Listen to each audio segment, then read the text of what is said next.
Harta adalah amanat dan akan kita pertanggungjawabkan. Allah melebihkan rizki sebagian kita dari yang lain agar kita saling tolong menolong, bantu membantu. Nabi janjikan, siapa yang meringankan beban saudaranya muslim di dunia, Allah akan meringankan bebannya di akhirat nanti. Sebuah jaminan dari baginda Nabi.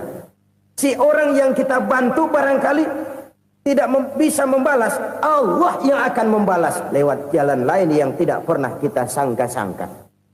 Selalu berusaha menyimpan sesuatu yang bisa membawa manfaat, baik untuk dirinya, untuk anak cucunya, maupun untuk keluarganya, untuk masa kini dan masa depannya. Kadang simpanan itu berbentuk uang, kadang berupa tanah, lain saat berbentuk pabrik, dan lain sebagainya. Sementara masa depan yang paling pasti adalah akhirat.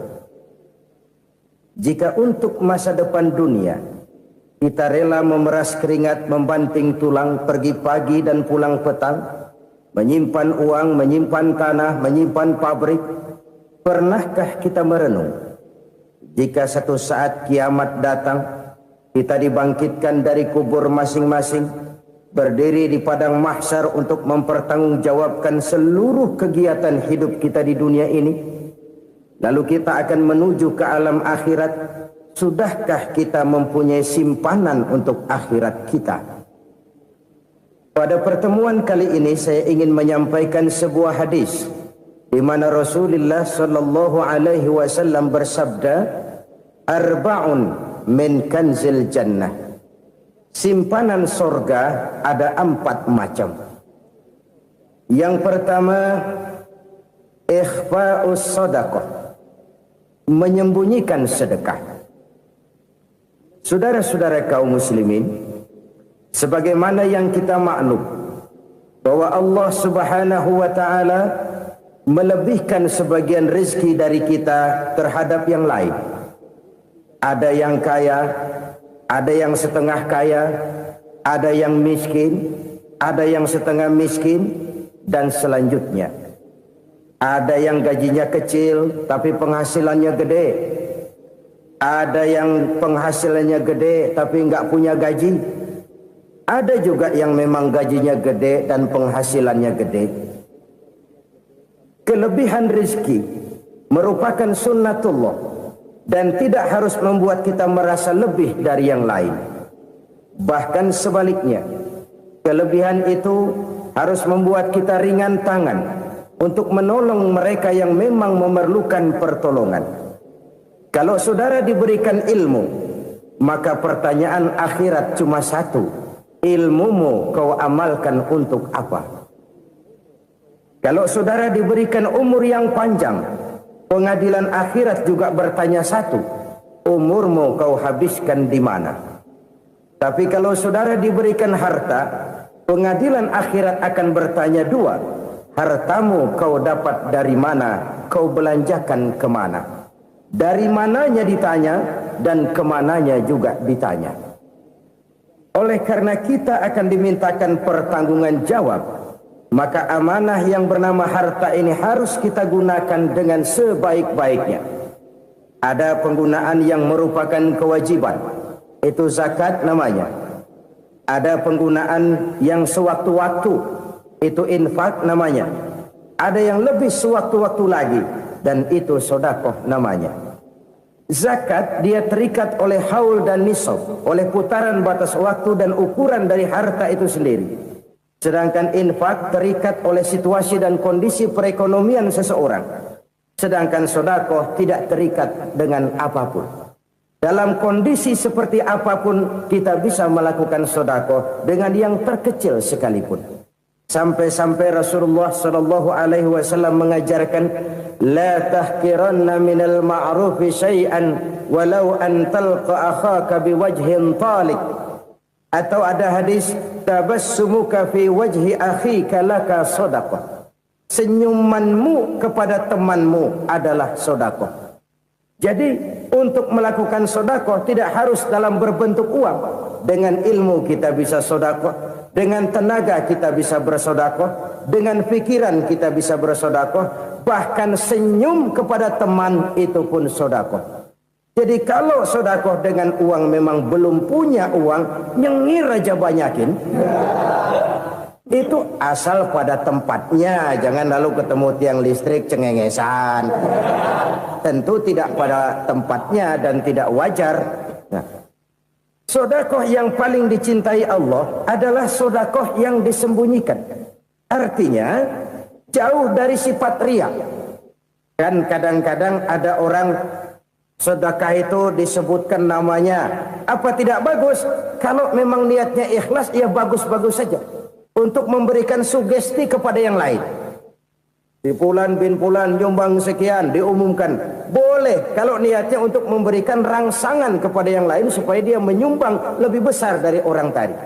Tapi kalau itu mendatangkan riya, maka sedekah yang paling dicintai Allah adalah sedekah yang disembunyikan. Tangan kiri saja tidak tahu apa yang diberikan oleh tangan kanan. Sedekah yang dilakukan dengan ikhlas akan merupakan perbendaharaan surga. Tersembunyi dari pandangan orang lain, tidak seorang pun tahu. Karena memang sikap yang baik adalah melupakan kebaikan dan mengingat kesalahan. Itu salah satu ciri orang bahagia. Orang yang selalu mengingat kesalahannya dan berusaha melupakan segala kebaikannya. Kalau dia akan berada kebaikan, dia tidak bisa ikut, dia merasa rugi karena dia merasa belum pernah berbuat baik. Tapi kalau akan melakukan kesalahan baru, dia ingat kesalahan yang sudah-sudah, sehingga terhalang baginya untuk melakukan satu kesalahan baru.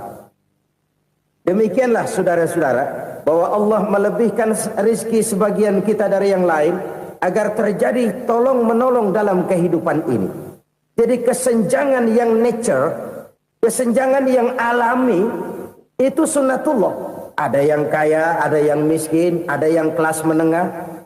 Nah, kenapa lalu sekarang kita berusaha mengentaskan kemiskinan? Oleh karena adanya kesenjangan struktural.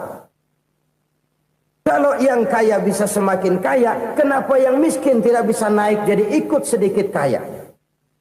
Sebab pada dasarnya Islam adalah agama yang sejak turunnya sudah berupaya memerangi kemiskinan. Bahkan dikatakan kemiskinan itu mendekatkan kepada kekufuran. Orang kalau miskin udah dekat banget sama kafir. Gampang menjadi kafir. Berapa banyak saudara-saudara kita yang oleh karena soal perut, oleh karena soal materi, terpaksa meninggalkan dan menanggalkan akidahnya. Menjual petunjuk yang diberikan Allah dengan kesenangan dunia yang cuma sebentar ini. Na'udzubillah, thumma na'udzubillah. Jadi makin kita sembunyikan satu sedekah, semakin banyak perbendaharaan kita di surga. Sedekah yang paling dicintai Allah adalah sedekah yang disembunyikan.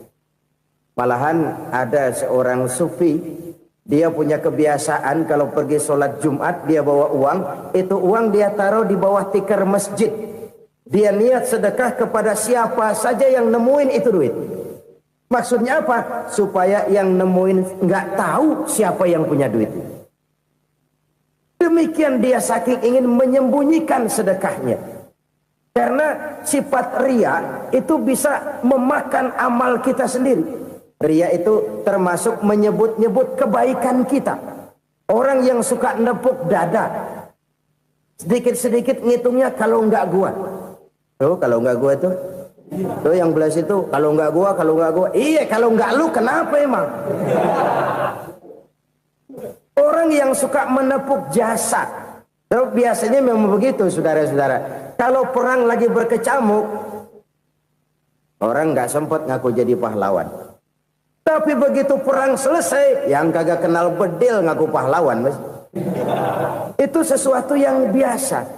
Oleh karenanya orang-orang yang ikhlas dalam bersedekah, disembunyikannya sedekah itu Allah cinta betul.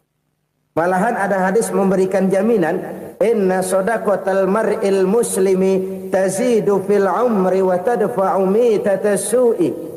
Sesungguhnya sedekahnya seorang mukmin tazidu fil umri, bisa menambah umur panjang.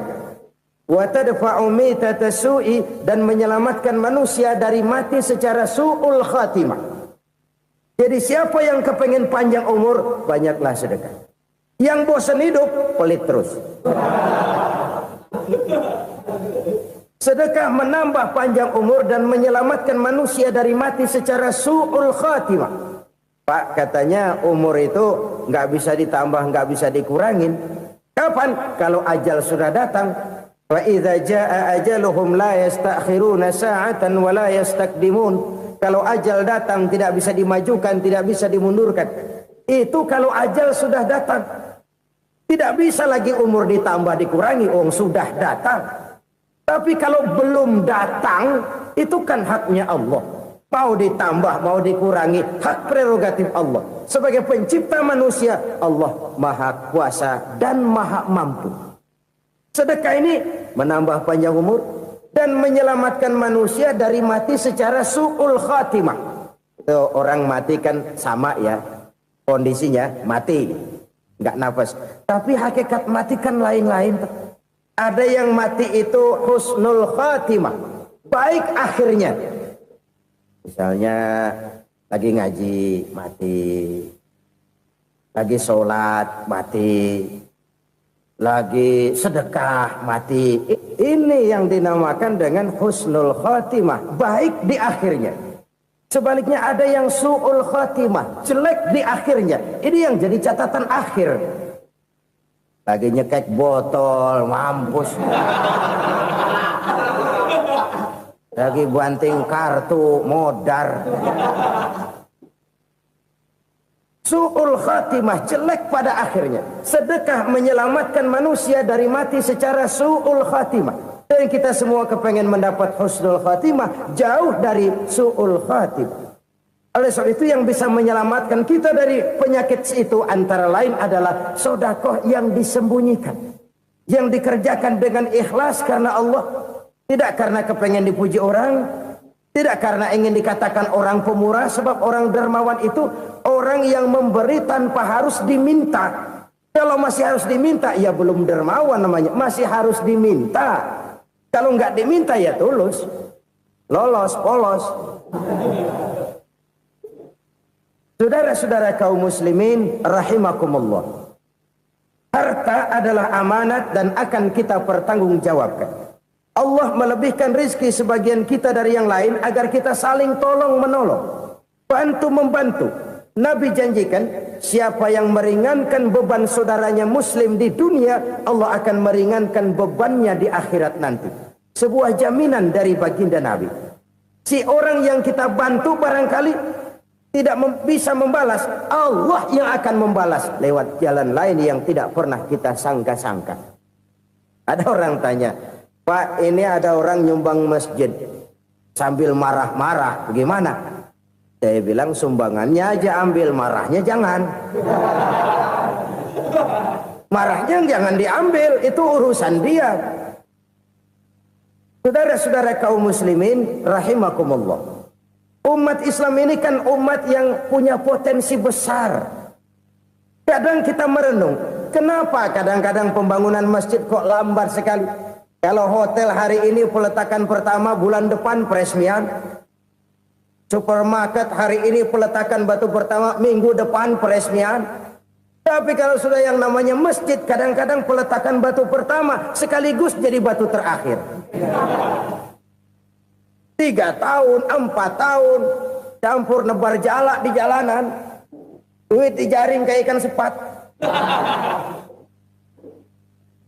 Apa tidak ada orang Islam yang kaya? Banyak.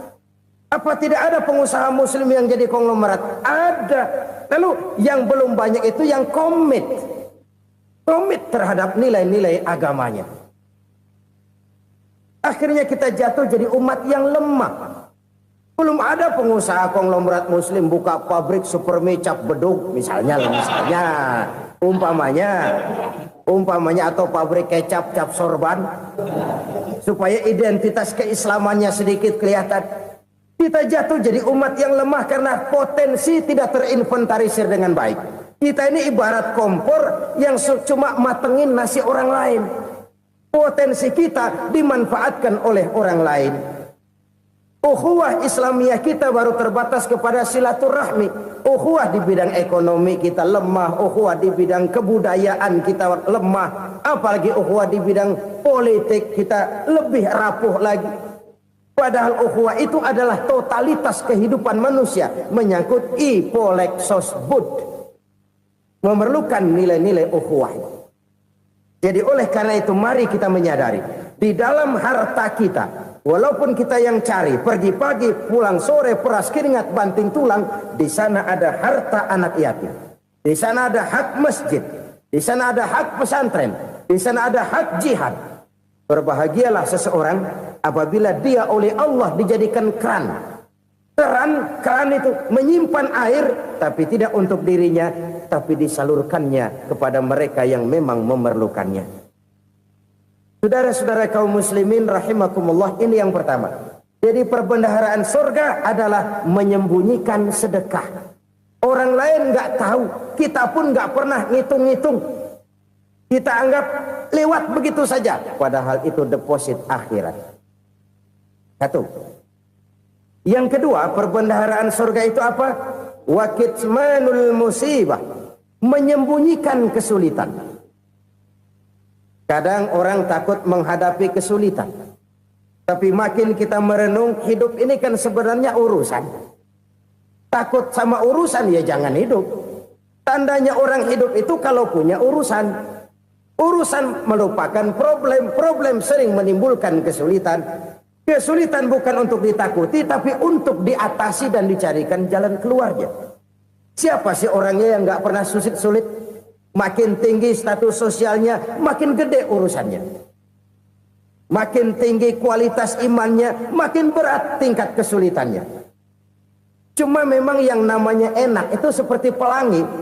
Biang lala itu nggak pernah di atas kepala kita, di atas kepala orang melulu. Lo sih enak lo, kata kita. Dia juga bilang yang enak kan lo. Pelangi itu nggak pernah di atas kepala kita. Kata tukang beca, aduh enak ya naik Mercy. Kata tukang beca, apa yang di dalam mobil Mercy? Aduh enak bener tukang beca, di jok ngeringkuk ngorok pulas bener. Saya kamar pakai AC sejuk, tempat tidur sutra empuk, alga spring bed, kulak kulik nggak bisa pulas kalau belum minum Valium, belum tidur. Enak bener tukang beca, di jok ngorok nggak tahu wetan kulon. Si tukang beca bilang yang di Mercy enak, yang di Mercy bilang tukang beca enak. Inilah enak, nggak pernah di atas kepala kita, di atas kepala orang lain melulu enak itu. Nah, saudara-saudara, yang merupakan perbendaharaan surga itu orang yang bisa menyembunyikan kesulitan, baik pribadi ataupun rumah tangga. Nih terutama rumah tangga yang jadi soalnya. Kadang-kadang kita ini kalau senang, sebaliknya kalau senang kita diam, kalem aja, cuek. Banyak banget duit kita bawaan, diam aja udah. Malah ketemu orang takut. Tapi begitu susah, sekampung tahu. Padahal Nabi mengajarkan perbendaharaan surga itu menyembunyikan musibah, menyembunyikan kesulitan. Kalau enak, cerita sama orang-orang. Kalau nggak enak, rasain sendiri, tekan sendiri, atasin sendiri. Kita kan sebaliknya. Senang kita diam, asal lagi susah, paling tidak kita nyari teman buat cerita kesusahan. Siapa orangnya yang nggak pernah susah? Cuma soalnya bagaimana kita mengatasi kesusahan itu sendiri. Begitu juga misalnya kalau orang sudah berumah tangga, itu orang tuanya harus menjadi tempat dia cerita yang enak-enak saja. Yang nggak enak rasain berdua, selesaikan berdua, atasin berdua. Jangan dibalik. Asal senang diam, giliran susah saja. Maknya laporan. Terbalik. Bisa menjaga security informasi. Maka nama bayam keluar diem, malah seluitan. Enak amat lo makan daging ayam. Security informasi. Saudara-saudara kaum muslimin rahimakumullah. Ujian yang terberat itu yang pernah diberikan kepada para nabi, para rasul, para aulia, para ulama, makin tinggi keimanan, makin berat bentuk kesulitan. Ayo saya kemukakan satu contoh saja. Ada seorang nabi yang kaya, nabi kaya, namanya Nabi Ayub. Iblis kalau orang begini kan keki, ibadahnya rajin, kaya. Nih yang kayak begini susah digodain. Kalau ibadahnya rajin, miskin, kali bisa disogok. Sini imannya mantap, ibadahnya rajin, kaya, nabi lagi. Oh, tapi namanya iblis nggak kurang akal. Laporan, Tuhan, kenapa Les? Ya ini bahasa saya, bahasa Qurannya sih nggak gitu. Itu hambamu yang namanya Ayub, dia rajin ibadah cuma karena dikasih kaya aja. Coba kasih miskin dia, berhenti dia sembahyang. Ah, kamu bisa aja. Saya tahu Ayub itu hambaku yang ikhlas. Saya buktiin Tuhan, silahkan. Dibuktiin lah, iblis turun ke alamin. Yang mula-mula dia lakukan, dia rusak sawah ladang Nabi Ayub. Dia binasakan binatang ternak Nabi Ayub. Sehingga dalam waktu singkat, jatuhlah Nabi Ayub dari orang paling kaya, jadi orang paling miskin. Beliau masih ibadah di mihrab dalam masjid. Datang iblis. Saudara Ayub, ya, lagi ngapain? Ibadah. Nyembah Allah, nyembah Allah. Oh, percuma. Kenapa? Tuhan yang ente sembah nih, dia udah bikin miskin ente. Sawah ladang ente hancur lebur, binatang ternak binasa. Sekarang ente jadi orang paling miskin. Ngapain nyembah Tuhan kayak begitu? Tekor. Udah berhenti dah ibadah, berhenti ibadah. Ini iblis sama Tuhan laporannya lain, yang dikerjakan kepada Nabi Ayub juga lain. Benar begitu iblis, kata Nabi Ayub. Iya, sawah ladang saya habis, buras. Binatang ternak saya binasa, binasa. Saya miskin, bangpak. Apa jawab Nabi Ayub? Bukan innalillahi, ya ini hebat. Alhamdulillahillazi a'tani wa akhza minni. Segala puji bagi Allah yang telah memberikan harta kepada saya dan sekarang mengambilnya lagi. Alhamdulillah. Allah yang ngasih, Allah yang ambil. Itu mah urusan Allah. Iblis cuman ibadah jalan terus, sujud lagi Nabi Ayub. Iblis seleher gondok banget. Dasar Nabi nggak mempan dia apa-apain. Miskin malah alhamdulillah. Allah yang ngasih, Allah yang ambil. Jadi kalau kita tidak komit, kita tidak terikat kepada kaya, miskin, senang, susah, apa yang bisa bikin kita susah? Jadikan kekayaan, kemiskinan, jadikan senang, susah sebagai anak buah yang bisa kita atur. Jangan kekayaan ngatur kita, jangan kemiskinan ngatur kita. Kita yang harus mengatur mereka. Senang, susah, kaya, miskin, bahagia, sengsara, jadikan itu anak buah yang bisa kita atur. Kalau sekarang kita kaya, lain saat boleh jadi kita miskin, semiskin-miskinnya. Allah yang ngasih, Allah yang ambil. Tenaga mana yang bisa menghalangi?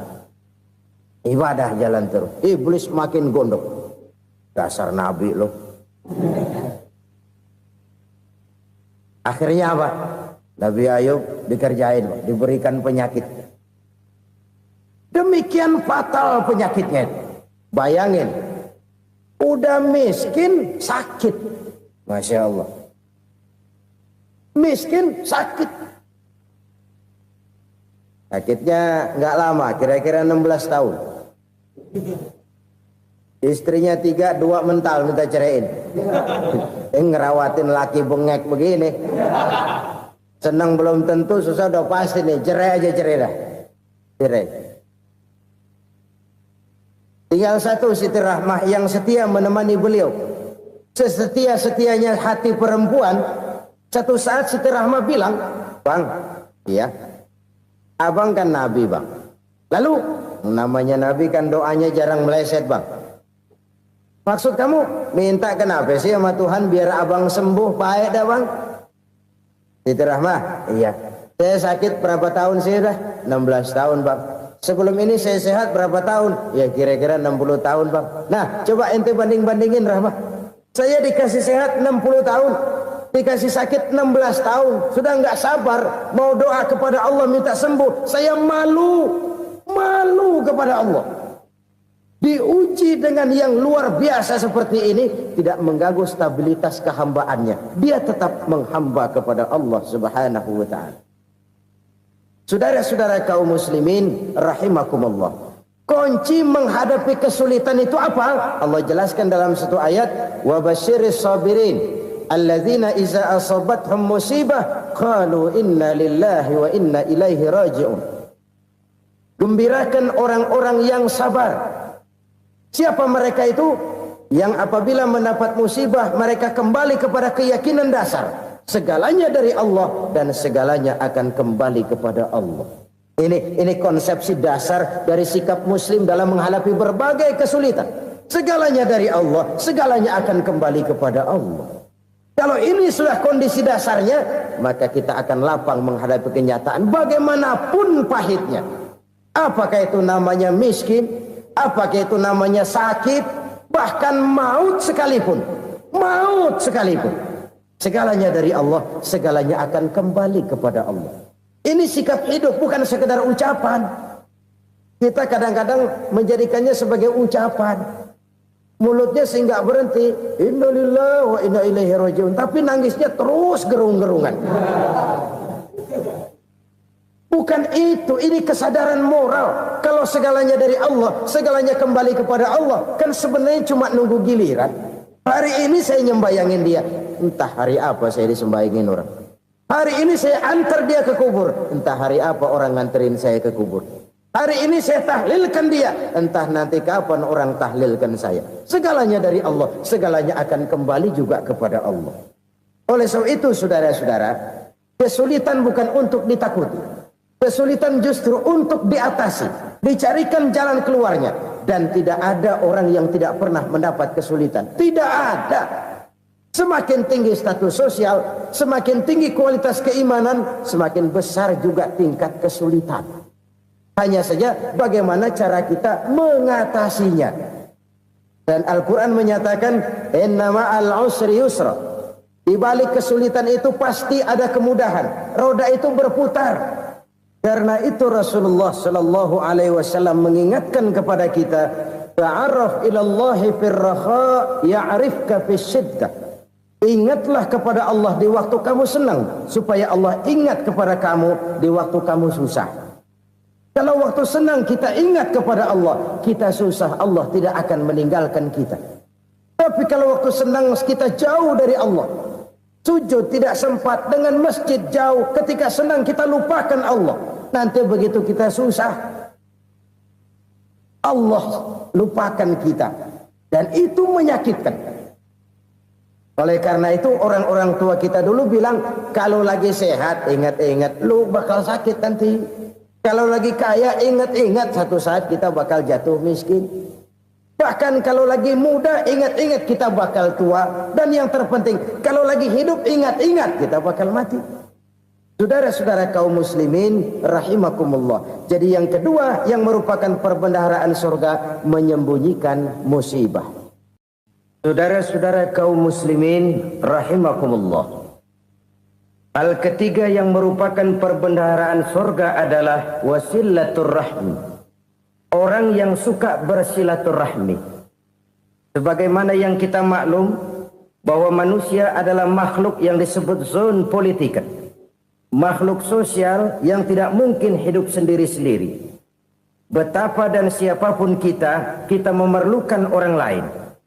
Bodoh betul manusia kalau tinggal di tengah masyarakat tapi tidak mau bermasyarakat. Merasa hebat sendiri, pintar sendiri, gagah sendiri, kaya sendiri. Mungkin kalau mati juga ngubur sendiri. Jangankan kita di sini, di sorga saja Nabi Adam waktu sendirian bengong melulu, mondar mandir. Allah tegur dam sepi dam. Ya ini kalau bahasa saya. Iya Tuhan sepi ini nggak ada coret-coretan pisan ini.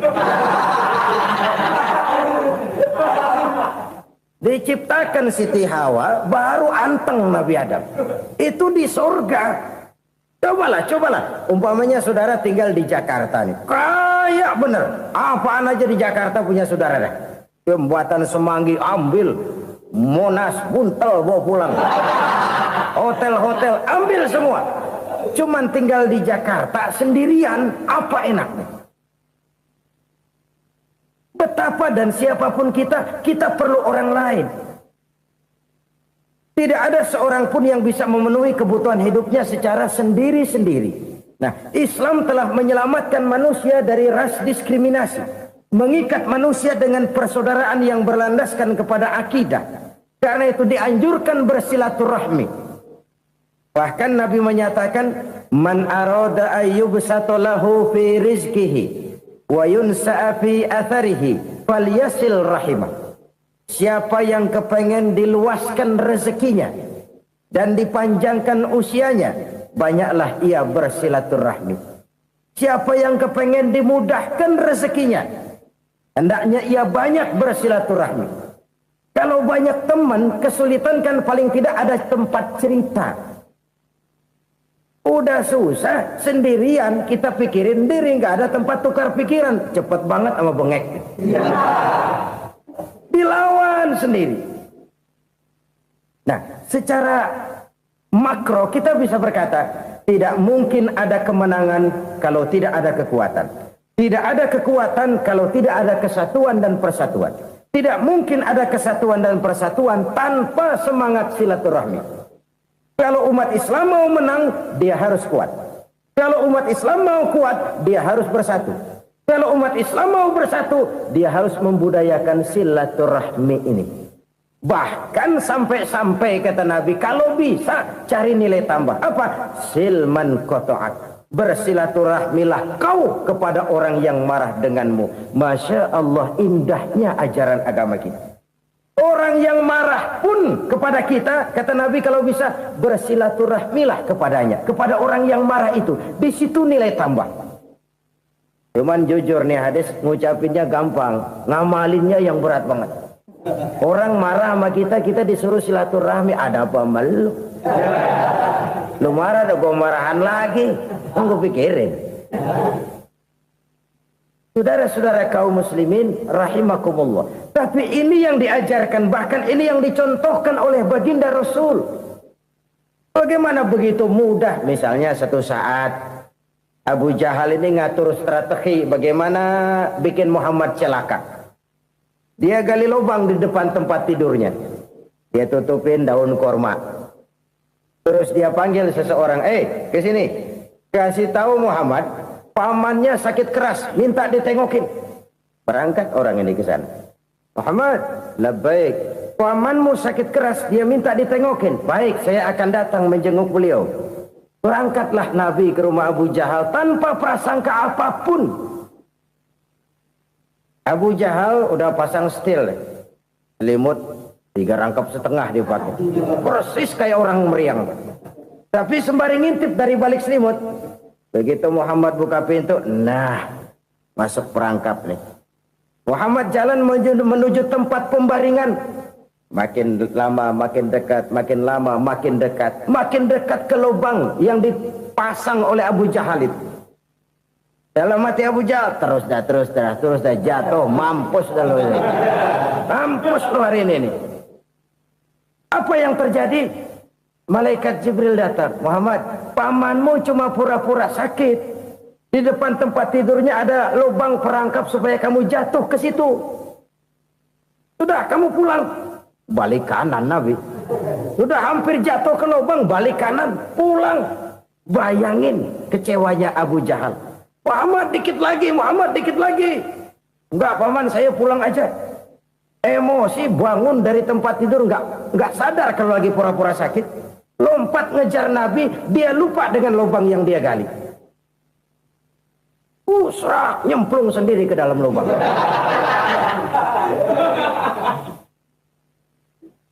Nabi terus berlalu. Ini terjadi keanehan. Jatuh ke lubang yang dia gali itu sebenarnya nggak terlalu dalam ya, antara 3-4 meteran lah. Tolong saya jatuh ke lubang ini. Datanglah pelayan-pelayannya itu. Angkat saya dari sini. Oh, yang ngulurin tambang. 1 gulung, belum juga nyampe itu tambah. Kurang beli lagi ke warung. Sambung, ulur lagi, enggak juga bisa sampai. Wah ini kerjaan Muhammad ini. Tolong siapa salah seorang kamu ke rumah Muhammad, kasih tahu encangnya kecebur. Minta ditolongin. Sampaikan kepada Rasul. Kenapa? Pamanmu jatuh ke lubang, Muhammad minta tolong diangkatin. Tambang udah nyambung-nyambung nggak nyampe juga. Ya nanti saya datang saya tolong. Coba. Nyata-nyata orang berniat jahat mau mencelakakan dia. Datang dia menolong. Ini yang disebut air tuba dibalas air susu ya ini. Bukan sebaliknya. Air tuba dibalas air susu. Paman, kecebur ya? Iya Muhammad, tolong ini. Pegang tangan saya. Nabi ulurkan tangannya. Nyampe. Dipegang oleh Abu Jahal. Diangkat ke atas. Sampai atas. Apa kata Abu Jahal? Sihirmu memang hebat Muhammad. Udah ditolongin dikata sihir. Yang enak kita kemplang kan itu orang begitu. Urusan apa? Tapi inilah akhlak. Kalau bisa kamu bersilaturahmilah dengan orang yang marah kepadamu sekalipun. Orang marah kita tetap baik. So, kalau kita berbuat baik sama orang yang memang baik, rasanya sih biasa-biasa aja. Orang baik kita baik lagi, ya draw aja, belum ada nilai tambah di situ. Baru ada nilai tambah kalau kita bisa berbuat baik kepada orang yang nyakitin kita. Itu namanya kita setingkat di atas dia. Dia sakitin kita, kita berbuat baik sama dia. Dia pelit sama kita, kita baik sama dia.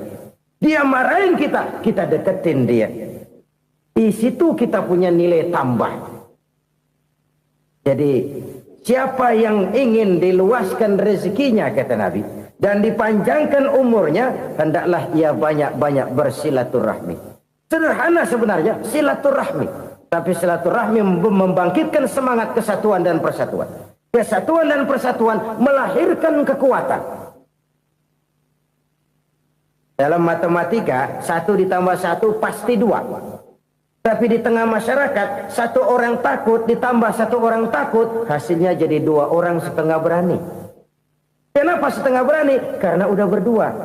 Tadi pan takut sendirian. Kalau dia kumpul turu-turu takutlah jadi berani. Kita yang lemah, kita yang tidak berdaya, kita yang miskin, kalau mau kompak bersatu, apa yang nggak bisa kita kerjain? Apalagi tinggal di kota besar, pilihan cuma 2, bertahan atau minggir. Bertahan atau minggir. Untuk bisa bertahan harus mampu bersaing. Untuk mampu bersaing harus punya keahlian. Keahlian harus ditunjang dengan pendidikan. Ditambah oleh kekompakan sebagai umat. Udah miskin mencar mulu, orang injak kita. Orang nggak pandang urusan apa yang malu. Oleh karena itu silaturahmi pada hakikatnya merupakan roh dari ukhuwah yang diajarkan oleh agama kita. Bagaimana Islam menyelamatkan masyarakat manusia dari ras diskriminasi, mengikat manusia, dan tidak ada persaudaraan yang lebih indah selain persaudaraan yang diikat dengan nilai-nilai akidah. Sepanjang orang di jalan Allah, itulah saudara kita. Keluar dia dari jalan Allah, selesailah persaudaraan sampai di situ. Karena itu, kalau ingin menyimpan sesuatu di surga, banyaklah bersilaturahmi. Datang ke rumah ini, datang ke rumah itu, dan lain sebagainya. Itu simpanan kita di akhirat nanti. Ini yang ketiga. Saudara-saudara, yang keempat, perbendaharaan surga itu apa? Wa qawlu la hawla wa la quwwata illa billah. Ucapan la haula wa la quwwata illa billah. Ibadah kan ada yang berat, modalnya besar. Bangun masjid berat, modalnya besar. Bangun rumah sakit berat, modalnya besar. Ada ibadah yang berat tapi modalnya ringan. Misalnya puasa. Puasa itu berat, mengendalikan nafsu.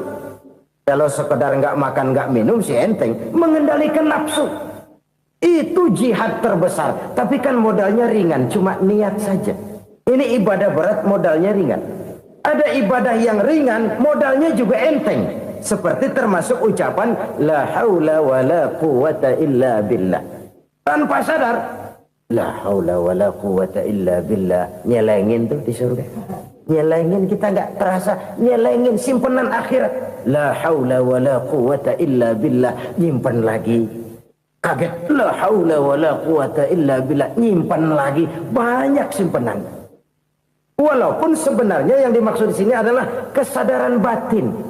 Bahwa tidak ada daya dan kekuatan kecuali Allah. Itu intinya. Kita memulai pekerjaan disunahkan baca bismillah, kan begitu? Apa itu? Kesadaran moral bahwa ini saya bisa kerjakan. Saya kerjakan ini dengan menyebut nama Allah. Kenapa? Kalau Allah tidak memberikan daya dan kekuatan, mana mampu saya kerjakan ini. Maka saya kerjakan ini dengan menyebut nama Allah. Bismillah. Kesadaran moral. Manusia hanya wajib berusaha, tapi nggak pernah wajib berhasil.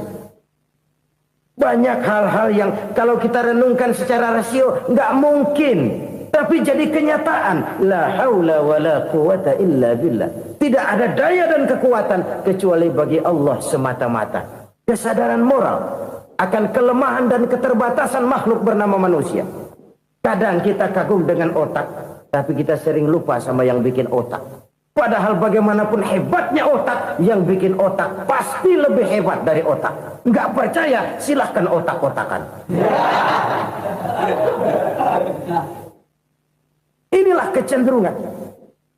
Kita kagum dengan pesawat-pesawat mutakhir, bukan main besi gede banget terbang itu. Alangkah hebatnya. Lalu apa yang bikin otak tidak lebih hebat dari itu semua?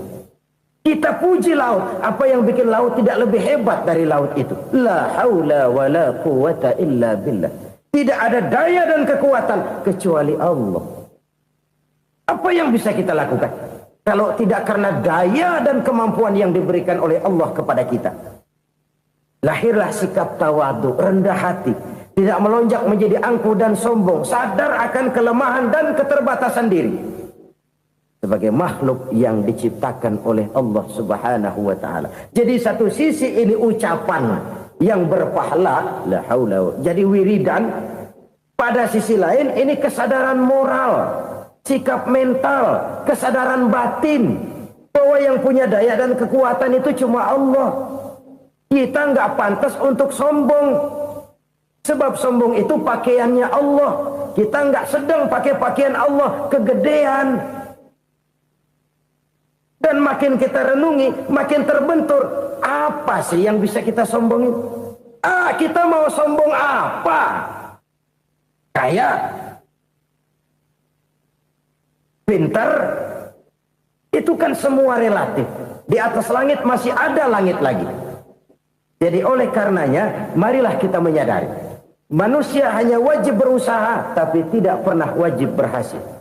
Yang berusaha saja tidak wajib berhasil, apalagi yang tidak berusaha. Islam bukan agama orang pemalas yang selesai sholat lalu ngelohom, nggelenggem ayem-ayem. Tapi Islam bukan agama orang sombong yang setelah berusaha lalu tidak memerlukan Allah. Kita bisa saja bikin proyeksi, tahun sekian kita bakal panen besar menurut perhitungan otak. Tapi ada kejadian lain. Apa? Tikus ngambek. Habis itu dimakanin tikus, panen gagal. Proyeksi rasional gagal oleh tikus-tikus yang ngambek itu. Bisa saja terjadi. Tahun depan kita panen besar, urung. Kenapa? Musim panas panjang. Dan sekarang ini koran-koran bikin berita musim mengalami penyelewengan. Bukan cuma manusia yang nyeleweng sekarang. Musim pakai nyeleweng. Mestinya kan musim hujan udah selesai. Masih hujan-hujan juga. Musim. Nah sekarang kita boleh bikin proyeksi. Kita bakal panen besar. Tahu-tahu musim panas panjang. Sawah retak, air kering. Cari teknokrat yang paling botak. Suruh pendekin tuh musim panas. La haula wa la quwata illa billah. Inilah kesadaran moral. Saudara, saya teringat satu saat ada seorang konglomerat. Umurnya ya kira-kira 70-an. Satu saat dia ditanya oleh wartawan, "Pak, umur Bapak berapa sih?" "Ya paling 10 tahun." 10 tahun. 10 tahun. Anak bapak berapa orang? Satu saja? Satu. Harta bapak berapa? Ya paling-paling bangsa 7 juta kali. 7 juta? Iya. Pak, kenapa bapak bohongi saya? Bapak punya buku biografi. Koran-koran, majalah-majalah banyak memuat cerita riwayat hidup bapak. Saya tahu umur bapak 70. Kenapa bilang cuma 7 tahun? Saya tahu anak bapak 8. Kenapa cuma bilang 1? Saya tahu harta bapak miliaran, mungkin triliunan. Pabrik di mana-mana, bank di mana-mana. Kenapa bilang uang bapak cuma 7 juta? Nah, kata si konglomerat tadi, kamu benar nak, kamu benar. Umur saya kalau jumlahnya memang 70 nak. Cuman ingat-ingat saya, baru 7 tahun terakhir ini saya sujud. Baru 7 tahun terakhir ini saya berusaha dekat dengan Allah. Saya laksanakan perintahnya, saya jauhi larangannya. 7 tahun inilah rasanya yang ada nilainya di hadapan Allah. Yang 63 tahun matong, kelabu, kelem umur gue. Habis untuk maksiat, untuk munkarat. Maka ketika ditanya tadi, umur saya 7 tahun itu. Oh begitu Pak. Oh iya. Lalu anak Pak. Anak bapak kan 8. Kenapa bilang cuma 1? Nah, kalau jumlah hitungannya memang anak saya 8. Tapi dari 8 orang ini rasanya cuma 1 nih. Yang bakal jadi buah hati, belahan jantung. Pelanjut cerita, penerus sejarah. Bakal jadi anak soleh yang akan mendoakan saya. Cuma 1 rasanya anak saya ini yang bakal jadi buah hati saya. Besar-besaran saya. Yang akan mendoakan di kubur saya. Yang akan mendoakan di akhirat saya. Yang 7 orang mana? Masya Allah, yang atu tenggeng. Yang atu nyekek botol ngolo.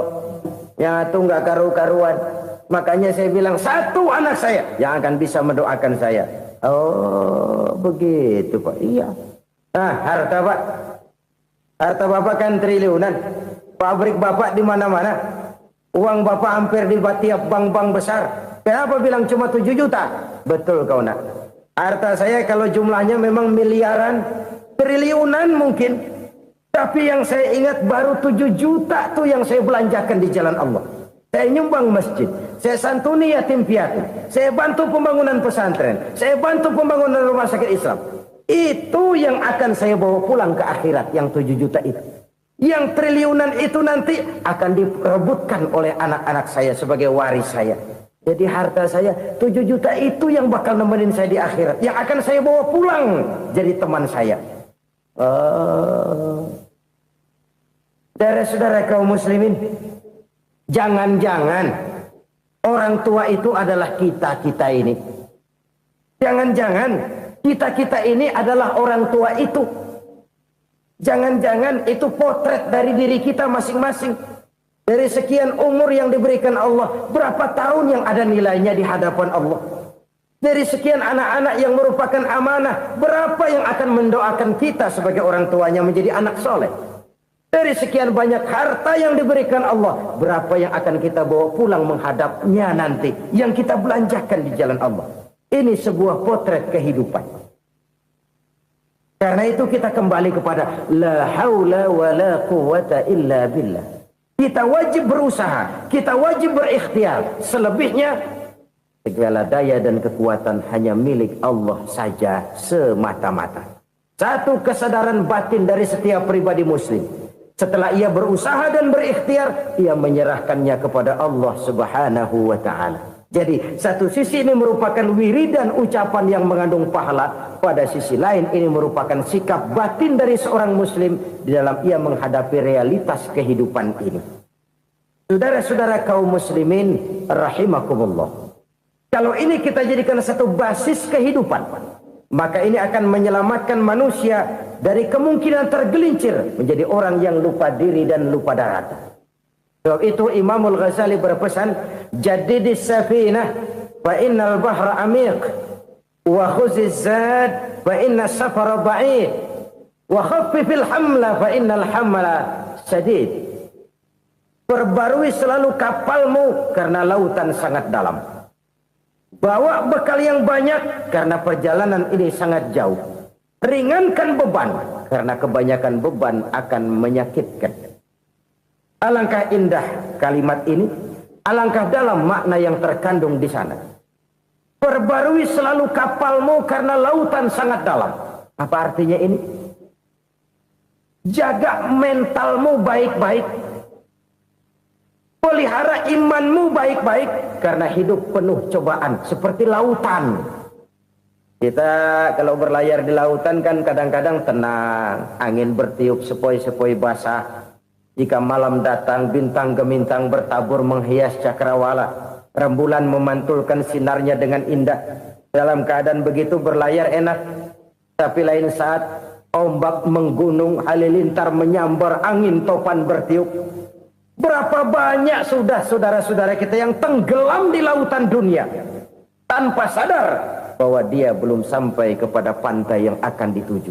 Berapa banyak sudah saudara-saudara kita yang tenggelam di lautan dunia ini tanpa sempat bangkit lagi. Dia menyangka sudah sampai kepada tujuannya. Hati-hati kapal jangan sampai bocor karena lautan sangat dalam. Iman ini jaga baik-baik karena hidup penuh dengan ujian. Wa khuzizat fa inna safara ba'id. Bawa bekal yang banyak karena perjalanan sangat jauh. Saudara mau ke Bandung, bawa duit. Saudara mau ke Surabaya, banyakkan lagi duitnya. Saudara mau ke Mekah, gepokan, iketan tuh duit nggak lembaran lagi. Makin jauh perjalanan, makin banyak bekal yang harus kita bawa. Kalau saudara dari Jakarta mau ke Surabaya, kagak bawa duit berangkat juga, itu sih bukan berani namanya, nekat. Sampai Surabaya belum tentu, sengsara di jalan udah pasti. Kenapa? Nggak bawa bekal berangkat. Sama juga kita nih, misalnya belum sempat sembahyang, mati. Waduh, berani banget orang. Belum punya bekal, mati. Sengsara di jalan. Atau bekal tidak cukup. Dari Jakarta saudara mau ke Surabaya, bawa duit 500 perak. Paling jauh Cikampek nyampenya itu. Paling jauh itu. Antara jauhnya perjalanan dengan bekal yang saudara bawa tidak seimbang. Hidup ini perjalanan panjang. A walking tour. Dimulai dari alam arwah. Sebelum jasad diciptakan, roh diciptakan lebih dulu. Dari situ pindah ke alam rahim. Dari alam rahim pindah ke alam dunia.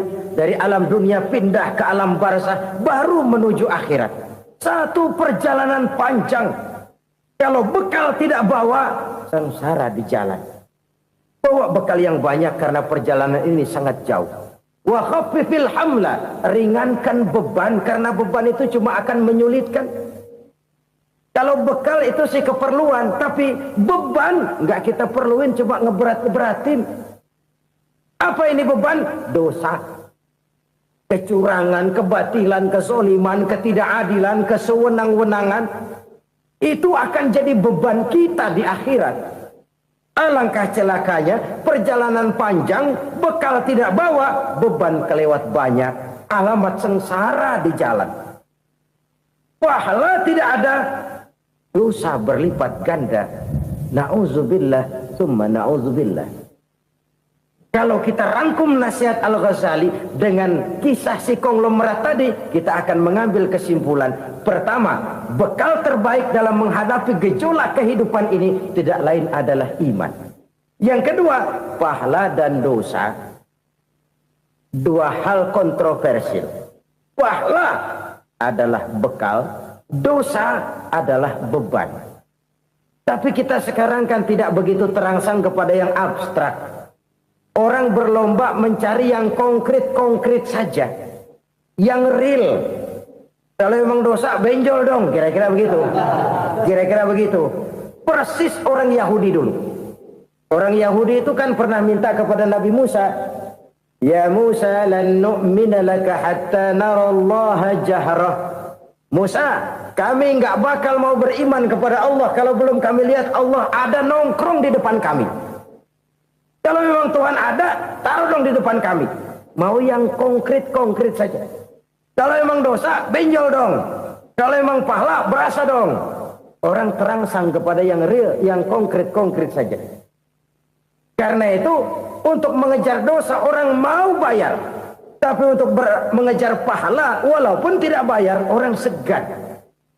Ini yang dikatakan oleh Nabi, kamu mengharapkan ke surga tapi kamu berat melaksanakan sesuatu yang bisa membawa kamu ke surga. Kamu ingin jauh dari neraka tapi tiap saat kamu lakukan perbuatan-perbuatan yang justru menjerumuskan kamu ke neraka. Idda'aitum an-najata minan nar wa ramaitum fiha anfusakum. Kamu ingin selamat dari neraka tapi kamu lemparkan diri kamu ke neraka. Kamu ingin masuk surga, tapi berat sekali kamu melakukan perbuatan-perbuatan yang bisa menyampaikan kamu di surga. Saudara-saudara kaum muslimin, rahimakumullah. Jadi hal keempat yang merupakan perbendaharaan surga adalah la haula wa la quwwata illa billah. Satu sisi ini merupakan ucapan yang memperberat timbangan akhirat. Pada sisi lain ini merupakan sikap hidup seorang muslim. Kesadaran batin yang sangat dalam bahwa tidak ada daya dan kekuatan kecuali Allah. Dan itu kita simbolkan pada saat memulai pekerjaan dengan bismillah, dengan menyebut nama Allah. Satu kesadaran moral, saya hanya bisa melakukan ini karena diberikan daya dan kekuatan oleh Allah. Lahirlah sikap tawadu, rendah hati, tidak melonjak menjadi angkuh dan sombong. Saudara-saudara, sampai sini dulu jumpa kita kali ini. Semoga 4 perbendaharaan surga ini dapat kita lakukan, yang kelak akan merupakan bekal kita di kemudian hari nanti. Amin ya rabbal alamin. Bapak-bapak, ibu-ibu, saudara-saudara kaum muslimin rahimakumullah. Di dalam kehidupan kita sebagai seorang muslim, minimal 5 kali dalam sehari semalam kita mendengar seruan untuk mendirikan solat yang disebut azan. Ada kalimat menarik di dalam kalimat azan itu, yakni seruan hayya 'alal falah, marilah menuju kepada keberuntungan, marilah meraih kemenangan. Seruan ini adalah kecenderungan dari setiap manusia, apapun warna kulitnya. Artinya, setiap orang dalam hidup selalu ingin meraih dan mencari kemenangan. Kemenangan akan melahirkan kepuasan batin, dan kepuasan batin memberikan kebahagiaan. Sedangkan kekalahan melahirkan penderitaan batin, dan penderitaan batin menjerumuskan seseorang di dalam berbagai bentuk kerugian. Jikalau inilah seruan azan, maka masalahnya ialah apa yang menyebabkan kita meraih kemenangan. Al-Quranul Karim memberikan tuntunan dan ajaran kepada kita bahwa orang-orang yang memperoleh kemenangan itu tidak lain adalah orang-orang yang bertakwa. Hanyalah mereka yang bertakwa kepada Allah Subhanahu wa ta'ala pada akhirnya akan tampil sebagai pemenang. Lalu siapa orang yang bertakwa itu? Dijelaskan dalam awal-awal Al-Baqarah, orang yang bertakwa yang akan meraih kemenangan. Pertama, allazina yu'minuna bil ghaib, yaitu orang-orang yang beriman kepada yang gaib. Percaya bahwa ada alam yang gaib, alam yang abstrak, alam yang tidak bisa dijangkau oleh salah satu daripada panca indera kita. Mereka percaya dan beriman kepada adanya malaikat, beriman kepada adanya iblis dan jin, beriman kepada adanya alam kubur, beriman kepada adanya alam mahsyar, beriman kepada adanya alam akhirat, beriman kepada adanya surga dan neraka. Beriman bukan cuma sekedar beriman dalam ucapan bibir saja, tetapi beriman yang nilai iman itu mampu mewarnai gerak dan gaya hidupnya. Iman yang meresap sampai ke tulang sumsum, kemudian memberikan dampak positif di dalam kehidupan manusia. Alam, kita tahu, adalah sesuatu yang selain Allah, dan Allah bukanlah alam. apapun namanya selain daripada Allah itu adalah alam.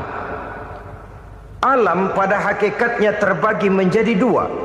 Ada alam syahadah, alam nyata, alam konkret, alam yang bisa dijangkau oleh salah satu indera kita. Kemudian ada alam ghaib, alam yang tidak bisa dijangkau oleh panca indera kita, alam metafisika, alam abstrak, alam yang wajib kita imani keberadaannya. Kita percaya bahwa malaikat itu ada. Kita percaya kepada jin, bahwa jin itu ada. Kita percaya kepada adanya iblis dan setan. Bukan percaya kepada iblis dan setannya, percaya bahwa iblis dan setan itu ada. Itu termasuk salah satu daripada sifat orang yang bertakwa kepada Allah. Saudara-saudara kaum muslimin rahimakumullah, kecenderungan pembangunan yang lebih bersifat materialistis biasanya menggeser aspek kehidupan rohani. Orang berpikir empiri, dan dalam pola pikir yang demikian maka alam gaib tidak lagi mendapat perhatian. Aspek kehidupan yang bersifat rohaniah malah mulai ditinggalkan. Akibatnya terjadilah kepincangan di dalam kehidupan kita. Pernah ada satu pengalaman pribadi dalam perjalanan kembali ke tanah air. Dalam pesawat di sebelah kanan saya duduklah seorang Jerman namanya Heiner Simonsen. Iseng saya ajak kenalan, saya ajak ngobrol, saya tanya dia. Saya bilang, Mas Heiner ini, kalau pesawat yang kita tumpangi ini jatuh ke bawah, kira-kira apa yang bakal terjadi, Mas? Dia bilang, kita semua akan mati. Begitu? Iya. Oke. Apa itu mati? Tanya saya. Dia bilang, untuk tahu apa itu mati, kita harus tahu lebih dahulu apa itu hidup. Saya pikir nih bule bisa ngomong juga. Baiklah kata saya. Apa hidup menurut Anda itu? Oh, hidup itu dia bilang, kalau seluruh anggota badan kita bekerja secara normal, paru-paru memompa darah secara normal, jantung berdetak secara normal, sel-sel tubuh bekerja secara fit, dan organisme tubuh hanya mau bekerja secara normal, dia bilang, kalau kita memberi makan yang cukup, menu yang teratur, dan gizi yang lengkap. Saya bilang, kesimpulannya apa, Ner?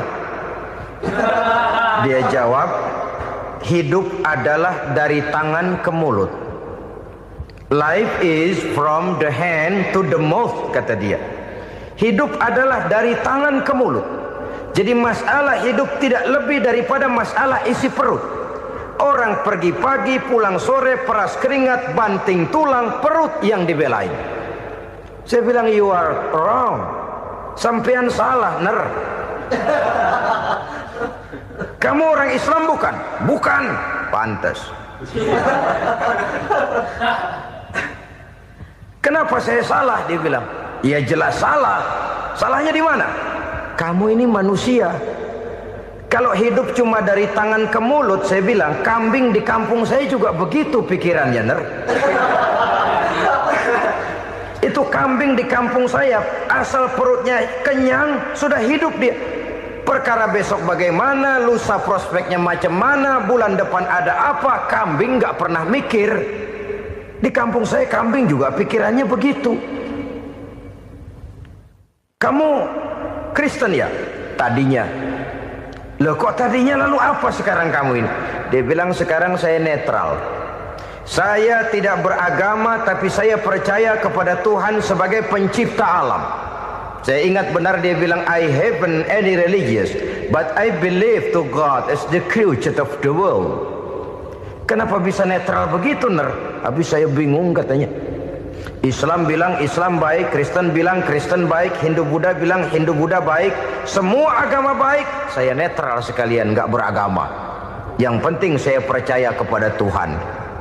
Saya bilang, Ner, kamu ini kayak orang mau beli celana, lalu bingung.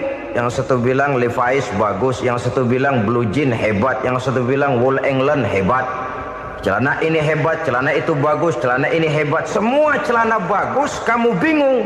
Akhirnya netral, tidak pakai celana. Itu juga salah.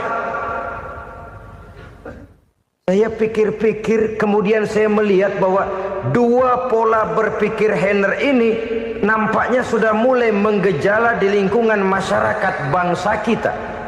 Disadari atau tidak, secara jujur kita harus berkata, dua pola pemikiran Henner ini mulai berkembang di tengah masyarakat bangsa kita. Pertama, pola pikir materialisme. Hidup adalah dari tangan ke mulut. Masalah hidup tidak lebih masalah isi perut. Itu yang perlu dibela, dan disitulah arti kehidupan. Pergi pagi, pulang sore, peras keringat, banting tulang untuk mempertahankan perut. Kalau sudah kemari cara orang berpikir, maka buat apa percaya kepada yang gaib? Untuk apa sholat? Untuk apa puasa? Untuk apa zakat? Untuk apa menghadiri majelis taklim? Tanpa kepercayaan kepada yang gaib, hidup berjalan menurut alur empiris dan materialis. Kalau sudah ke sana cara orang berpikir, biasanya orang lalu cenderung menghalalkan segala cara. Hanyalah orang yang percaya bahwa akhirat ada. Hanyalah orang yang percaya bahwa alam kubur itu ada. Hanyalah orang yang percaya bahwa malaikat itu ada, hidupnya akan lebih terarah dan terkendali. Karena kepercayaan kepada yang gaib, yang merupakan fase daripada kehidupan setelah hidup yang sekarang ini, mewarnai gerak pribadi seseorang di dalam dia melakukan kegiatan hidupnya. Pola berpikir materialisme, disadari atau tidak, mulai menggejala di lingkungan masyarakat bangsa kita. Hidup tidak lebih dari urusan tangan ke mulut, mulut ke tangan, tangan ke mulut. Asal perut sudah kenyang, hiduplah sudah. Perkara bagaimana prospek hari yang akan datang, bagaimana akhirat, tidak jadi persoalan. Ini yang oleh Nabi diperingatkan, ad-dunya sijnul mu'min wa jannatul kafir. Dunia adalah penjara bagi orang beriman dan surga bagi orang kafir. Dulu di zaman Belanda hadis ini pernah disalah tafsirkan, disalah artikan, digunakan sebagai senjata untuk mengkebiri dan membuat impoten umat Islam. Sudahlah umat Islam gak usah macam-macam, kata Belanda. Dunia ini kan penjara buat orang Islam, surga buat orang kafir. Di penjara jangan bertingkah.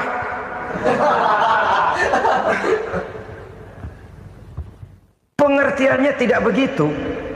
Dunia adalah penjara bagi orang mukmin. Artinya dalam kehidupan dunia seorang mukmin tidak bebas memperturutkan hawa nafsunya.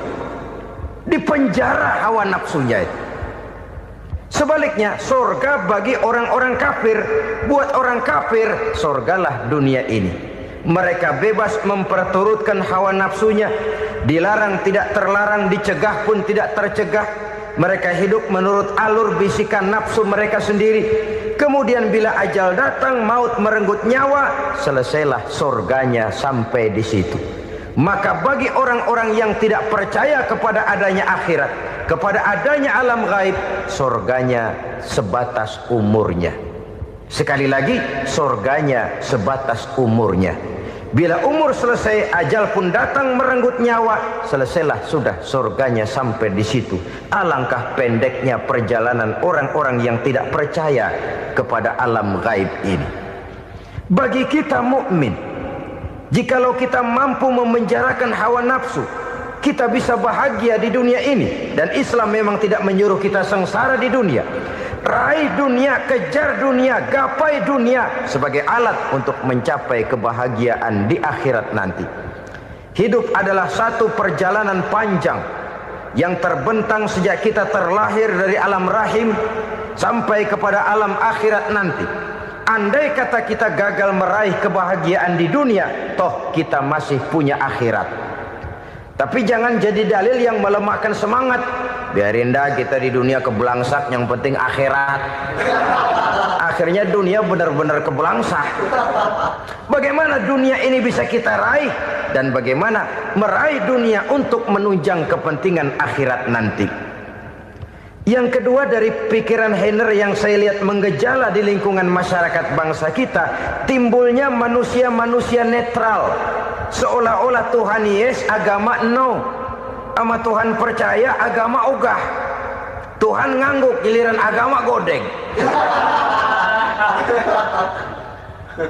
Padahal hampir dalam setiap ayat dalam Quran, kata-kata amanu biasanya bergandeng dengan wa amilus sholihat, iman dan amal soleh. Ini sebagai isyarat Tuhan dan agama jangan pernah dipisah-pisah. Apabila kita bertuhan, maka kita harus beragama. Apabila kita beragama, maka agama itu harus bersumberkan dari Tuhan yang kita imani itu. Tidak mungkin kita pisah, Tuhan yes, agama no. Sama Tuhan percaya tapi agama bikin sendiri. Sembayangnya cukup bengong 2 jam madep ngulon.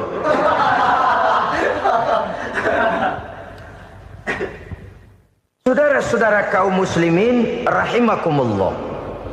Jadi dengan demikian, agama yang kita akui merupakan unsur mutlak di dalam pembangunan sekarang ini, merupakan bagian dari kehidupan yang menuntun kita bahwa di balik alam nyata ini, di balik alam syahadah ini ada alam gaib.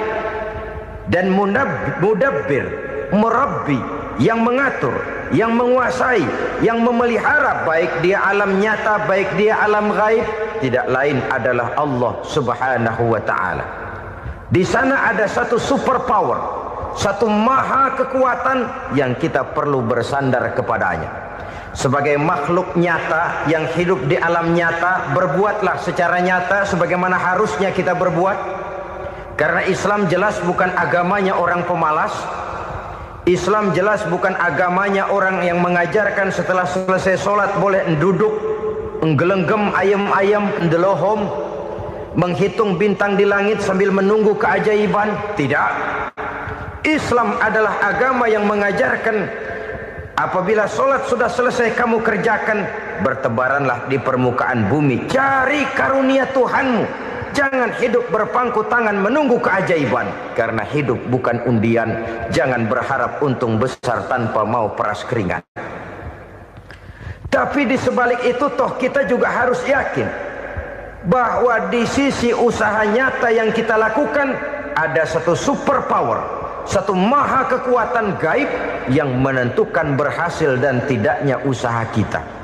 Kepercayaan kepada hal semacam inilah yang mendorong kita untuk mempunyai sandaran vertikal, agar jikalau usaha ini berhasil, kita tidak lupa diri dan lupa daratan. Jikalau usaha ini gagal, kita tidak putus asa dan buruk sangka, tidak cupik pandangan dan sempit hati, tapi mampu melihat persoalan dengan kacamata putih sambil husnuzon kepada Allah Subhanahu wa ta'ala. Kita percaya malaikat itu ada. Ada yang namanya raqib dan atid, mengawasi gerak hidup kita sampai kepada gerak hati kita. Ini memberikan sugesti agar kita berhati-hati, tidak sejengkal tanah pun kita bisa berlindung dari pengawasan raqib dan atid. Ada munkar nakir yang akan menyoal kita di alam kubur. Ada malaikat Malik, penjaga neraka. Ada malaikat Ridwan yang menjaga surga. Kita percaya kepada adanya jin, kita percaya kepada adanya setan, iblis. Percaya kepada adanya, bukan mempercayai si setan, si iblis lalu menjadikannya sebagai teman. Tidak. Percaya bahwa mereka itu ada dan merupakan makhluk Allah yang gaib, yang diciptakan Allah Azza wa Jalla. Kepercayaan kepada alam gaib memberikan motivasi terhadap gerak lahir manusia, sehingga dengan motivasi kepercayaan kepada yang gaib, gerak lahir jadi lebih terarah, jadi lebih terpelihara.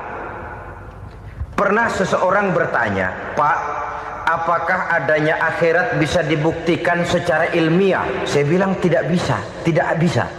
Kenapa? Karena yang berangkat nggak pernah pulang kemari lagi. Kalau dia pulang kemari bisa kita tanya bagaimana enak di sono. Cuma secara moral saya katakan, lebih beruntung orang yang percaya kepada akhirat daripada yang tidak. Sekarang saudara percaya akhirat ada, lalu saudara baik-baik di dunia, sholat, puasa, zakat, menolong orang lain, menebarkan kebajikan. Saudara mati, andai kata akhirat tidak ada, toh dalam hidup saudara sudah berbuat baik, paling tidak nama saudara akan dikenang sebagai orang baik. Sebaliknya, saudara percaya, kata saya, bahwa akhirat tidak ada, lalu hidup semau-maunya, tenggelam dalam maksiat dan munkarat, menentang Allah, tidak mau ruku dan sujud. Lalu saudara mati, kemudian akhirat ada, ayo mau apa? Bekal tidak punya. Jadi secara moral lebih beruntung orang yang percaya kepada adanya akhirat daripada yang tidak percaya. Dan itu alam gaib yang tidak bisa dibuktikan secara eksat. Jangankan untuk membuktikan seperti itu, dalam kehidupan sehari-hari saja yang kita rasakan tidak selalu berbentuk toh. Angin, bagaimana sih bentuknya angin? Kita tidak tahu. Merah, buktinya kalau dikerok merah. Yang merah itu kulit, yang kulit kita bukan anginnya. Sakit, rasa sakit itu ada, tapi bagaimana bentuk sakit? Kita nggak pernah tahu. Kalau kita makan cabai pedas, bagaimana bentuk pedas itu tidak ada, tapi rasa ada. Bentuk pedas hijau, cabenya bukan pedasnya. Tidak semua yang kita rasakan bisa kita gambarkan dalam bentuk yang konkret. Oleh karena itu, sekali lagi bahwa kepercayaan kepada alam yang gaib mampu memberikan satu sugesti yang menata kehidupan seseorang lebih lurus, lebih terarah, dan lebih terkendali. Maka wajar kalau kepercayaan kepada yang gaib mengantarkan seseorang untuk meraih kemenangan. Kenapa? Dia percaya kepada yang gaib, bahwa akhirat ada, bahwa alam kubur ada, bahwa pertanggungan jawab itu ada. Maka dia lalu tidak hidup saenae udele dewe gitu loh. Tidak hidup menurut seleranya sendiri, terarah, teratur. Ini cirinya yang pertama, orang bertakwa yang akan meraih kemenangan, mereka beriman, mereka percaya kepada yang gaib. Bahkan hal-hal konkret saja selalu berangkat dari yang gaib.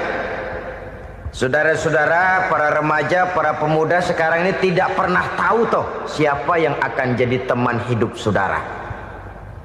Kita bisa saja ngerancang, mentargetkan, tapi toh akhirnya yang namanya jodoh bukan kekuasaan kita. Rezeki di luar kemampuan kita. Begitu juga ajal. Maut, jodoh, ajal adalah contoh-contoh konkret bahwa pada akhirnya yang gaiblah yang menentukan. Bertahun-tahun ngelancong, emang jodoh seret, nggak jadi.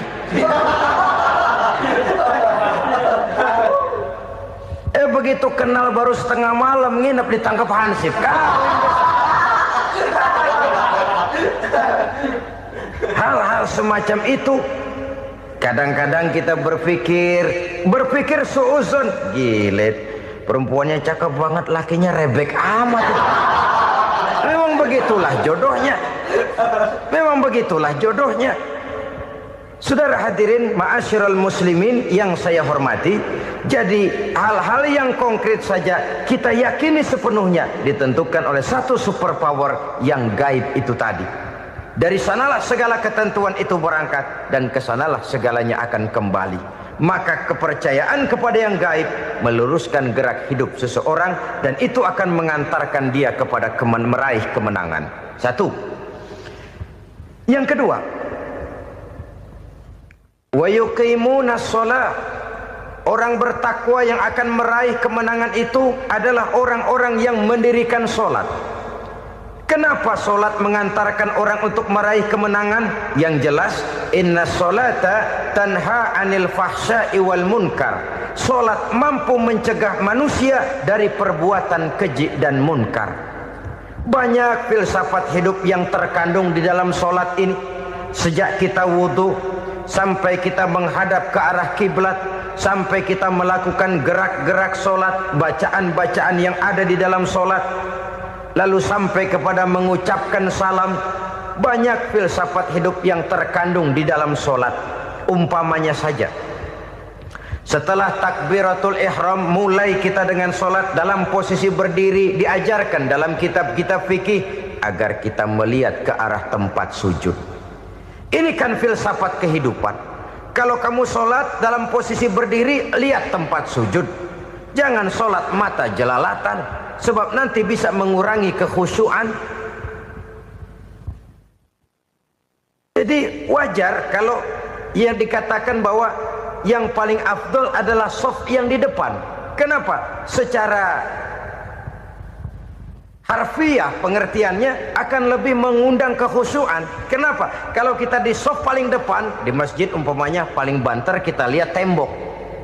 Tapi kalau kita soft di tengah atau di belakang, orang-orang di depan kita pun akan kelihatan. Yang bajunya loreng, yang bajunya genggang, yang bajunya macam-macam. Kita lihat, kadang-kadang kita pikirin, ada yang bajunya bolong. Kita sholat tapi dalam hati, nih orang bajunya robek yang nggak tahu apa. Ada saja hal-hal yang mengusik kekhusyuan kita. Oleh sebab itu diajarkan dalam posisi berdiri, lihat, arahkan pandangan matamu kepada tempat sujud. Ini kan filsafat kehidupan. Maksudnya apa? Kalau lagi diri lihat dong tempat sujud. Kalau udah di atas ingat dong sama yang bawah. Kalau sudah tinggi ingat dong dari mana kamu berangkat. Kalau sudah berkuasa bantu dong yang lemah. Kalau sudah kaya santuni dong yang miskin. Kalau sudah alim bimbing dong yang awam. Ini filsafat kehidupan. Dalam posisi berdiri kau lihat tempat sujud. Ini akan melahirkan kepekaan sosial di mana seseorang mau tahu kepada orang lainnya. Bagaimanapun kaya kita, tinggi pangkat dan jabatan kita, jikalau hidup hanya untuk kepentingan perut sendiri saja, rasanya belum membawa manfaat di dalam kehidupan kita. Tapi efek yang tertinggi sesungguhnya, solat mencegah manusia dari perbuatan keji dan munkar. Perbuatan keji dan munkar walaupun kelihatannya mendatangkan uang, membawa keuntungan, tapi itu keuntungan semu, keuntungan sementara. Dengan menipu orang lain kita bisa dapat untung, tapi tidak membawa berkah. Dan itu adalah kerugian besar dalam kehidupan kita. Maka untuk meraih kemenangan harus dimulai dengan membentuk kepribadian yang tegar, memiliki sandaran vertikal yang langsung kepada Allah Subhanahu wa ta'ala. Dan itu hanya bisa kita tempuh melalui jalur ibadah formal yang sudah ditentukan Allah, yakni solat yang 5 waktu. Untuk memperkuat itu ada solat-solat sunnah, rawatib, nawafil sebagai terminal-terminal kontrol cadangan untuk memelihara stabilitas temperatur batin di dalam kita berhubungan dengan zat yang maha gaib, yaitu Allah Subhanahu wa ta'ala. Orang sering bertanya, Pak, itu tetangga saya nggak sholat, duitnya nggak habis-habis, Pak. Nggak sholat tapi mobilnya tambah terus. Nggak sholat tapi usahanya makin maju. Tapi di sisi lain ada orang yang rajin sholat, rezekinya butak bener. Anaknya mana kurus, mana korengan. Saudara hadirin ma'asyiral muslimin rahimakumullah. Harus saya katakan bahwa solat memang bukan untuk cari duit. Solat adalah sandaran vertikal kita kepada Allah. Sedangkan soal rezeki itu berkaitan dengan sifat Allah Maha Pengasih dan Maha Penyayang. Allah Maha Pengasih, siapapun dikasih kalau mau usaha. Allah Maha Penyayang, tidak semua orang disayang oleh Allah Azza wa Jalla. Dan belum tentu banyak harta itu merupakan nikmat. Mungkin juga istidraj. Artinya istidraj itu dikasih tapi diambulin, kalau bahasa Betawinya itu. Dikasih tapi diambulin, itu bukan merupakan nikmat sesungguhnya, lebih merupakan azab dari Allah Subhanahu wa ta'ala.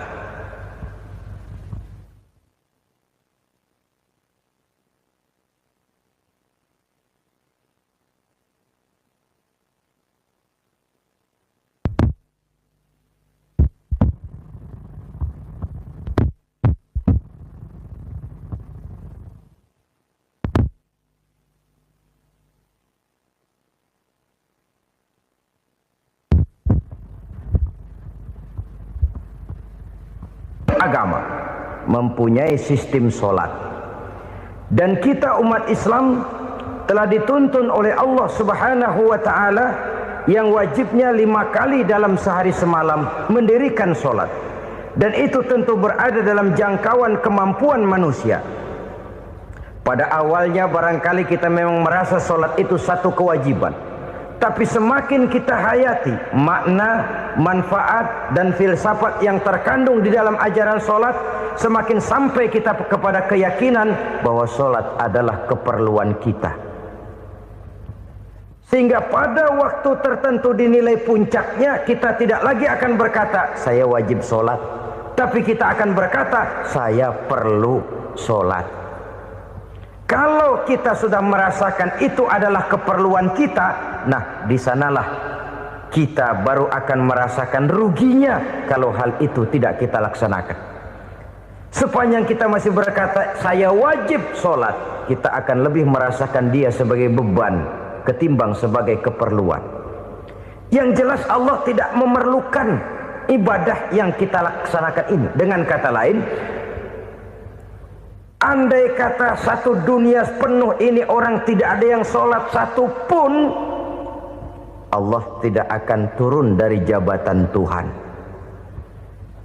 Jangan lalu berpikir kalau kita ngambek se-RW kagak sembahyang Tuhan tekor kali ini ya. Tentu tidak. Itu perlunya kita, bukan perlunya Allah. Dan pada induknya kita akan berkata saya perlu agama. Kalau secara induk kita sudah memerlukan agama, maka konsep-konsep yang ada di dalam ajaran agama itu pun adalah juga merupakan keperluan kita. Baik dia bernama sholat, baik dia bernama puasa, baik dia bernama zakat, baik dia bernama haji, seluruhnya adalah keperluan kita. Dan sesuatu yang kita perlukan apabila tidak kita laksanakan akan melahirkan kerugian di dalam kehidupan. Jangan heran kalau kita membaca riwayat perjalanan hidup para salafus soleh, orang-orang soleh. Ada yang tahajud sampai 100 rakaat, ada yang sholat malam kakinya sampai bengkak. Kita sekalinya bengkak biri-biri. Ada yang sholat membaca surah dalam Al-Quran sampai khotam Quran. Kok mau? Mereka sudah merasakan itu keperluan. Itu saja soalnya. Satu saat pun jikalau kita merasa bahwa itu keperluan saya, kita pun akan melaksanakan seperti itu. Keperluan saya dalam kehidupan. Inilah yang kedua. Yang ketiga, orang bertakwa yang akan meraih kemenangan itu, wa mimma razaqnahum yunfikun. Mereka membelanjakan sebagian daripada rezeki yang diberikan Allah kepada mereka. Mereka infakkan di jalan Allah. Ada satu dialog menarik. Satu hari seorang anak muda bertemu dengan seorang kakek-kakek yang sudah dikenalnya baik. Bertanyalah anak muda ini, "Kek, umur kakek berapa tahun?" 15 tahun, kata si kakek. "Anak kakek berapa orang?" 1. "Harta kakek berapa banyak?" 15 juta. Si anak muda ini bengong. Lalu protes, "Kok kakek bohongin saya?" "Kenapa?" "Saya tahu umur kakek 70 tahun. Kenapa ngaku 15? Saya tahu anak kakek 5. Kenapa bilang 1? Saya tahu kakek miliuner, miliaran uang kakek. Kenapa ngaku cuma 15 juta? Begini, kata si kakek tadi.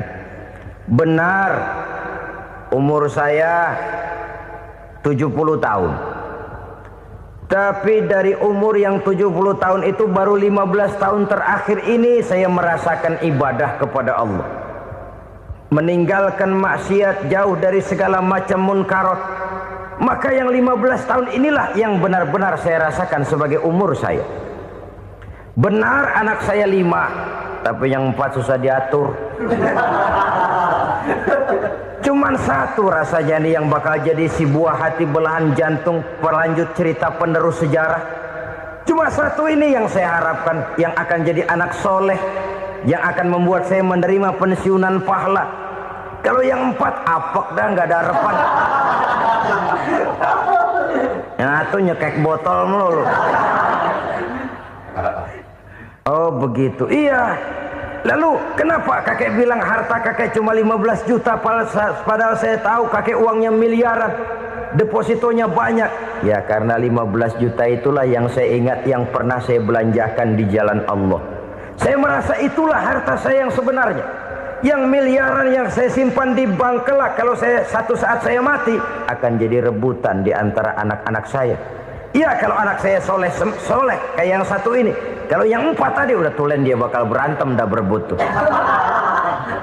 Jadi 15 juta yang saya belanjakan di jalan Allah inilah yang saya merasakan benar-benar harta saya yang sesungguhnya.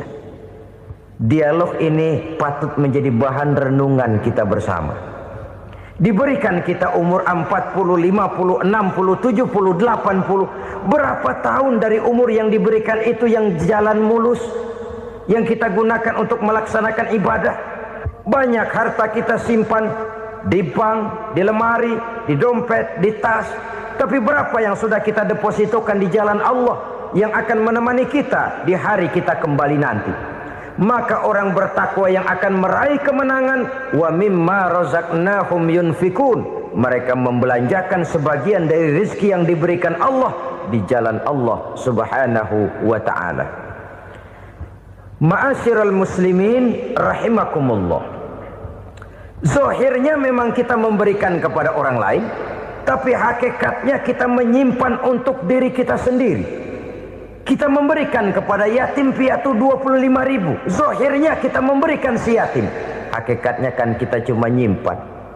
Saya berikan, titip kepadamu, ini untuk saya di akhirat. Kau boleh belikan baju, kau boleh belikan untukmu makan, kau boleh bayarkan sekolahmu. Ini untuk saya. Hakikatnya kita nyumbang masjid 1 juta, zahirnya kita berikan kepada panitia masjid, tapi hakikatnya kan cuma titip 1 juta ya untuk saya di alam kubur nanti. Silakan kau boleh belikan semen, ini uang, belikan besi, belikan pasir. Saya cuma sekedar titip untuk kepentingan saya. Hakikatnya kita cuma sekedar menitip. Sebagaimanapun pada hakikatnya, apapun yang kita miliki dalam kehidupan kan cuma sekedar hak guna pakai, bukan hak milik mutlak. Harta kita, rumah kita, kendaraan kita, kebun kita, pabrik kita, hak guna pakai saja. Hak milik mutlak cuma untuk Allah subhanahu wa ta'ala. Saudara-saudara kaum muslimin rahimakumullah, ini yang ketiga. Kemudian yang keempat, orang-orang bertakwa yang akan meraih kemenangan, allazina yu'minuna bima unzila ilaika, mereka yang beriman, mereka yang percaya kepada apa yang telah diturunkan kepadamu Muhammad, ay Al-Quran, yakni Al-Quranul Karim.